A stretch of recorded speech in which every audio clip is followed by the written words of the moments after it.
শনিবার hepatitis foundation of Tripura Udaipur শাখা ও south zonal কমিটির পক্ষ থেকে এবছরের মাধ্যমিক ও উচ্চ মাধ্যমিক পরীক্ষায় যারা ত্রিপুরা মধ্যশিক্ষা পর্ষদের পরিচালিত সম্ভাব্য তালিকায় উদয়পুর মহকুমায় যে 4 জন ছাত্রছাত্রী সাফল্য অর্জন করেছে এবং উদয়পুর মহকুমায় বিভিন্ন বিদ্যালয়ে যে সমস্ত ছাত্রছাত্রীরা অর্থনৈতিকভাবে দুর্বল সেই সমস্ত ছাত্রছাত্রীদেরকে সংবর্ধনা দেওয়া হয় এবং এই অনুষ্ঠানে প্রদীপ জ্বালিয়ে সূচনা করেন গোমতী জেলা পরিষদের সভাধিপতি দেবল দেব রায়।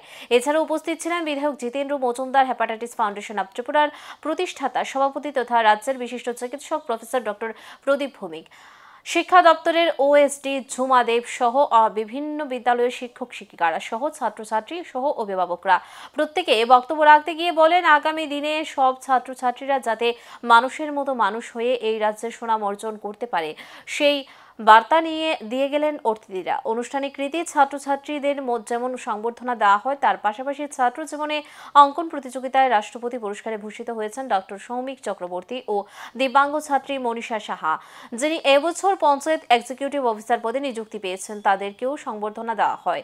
অনুষ্ঠানটিকে ঘিরে ছাত্রছাত্রী অভিভাবকদের উপস্থিতি ছিল বেশ লক্ষণীয়। আমার কাছে মনে হয় দুস্থতা আমরা কিন্তু আর্থিক দিক থেকে হই না।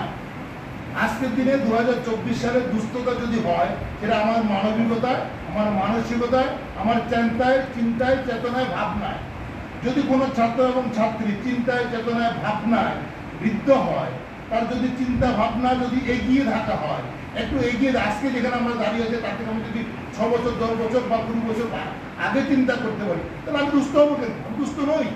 আমি ভাবছি আরো 10 বছর পরে কি হতে পারে ভালো করতে। আমি কালকে একটা কাগজে দেখছিলাম আমাদের বাঁকুড়ার একটা ছেলে, সে বাঁকুড়ার ছোট্ট গ্রাম, তোমরা কেউ জানো কিনা, কতটা গেছো কেউ নাম জানি না,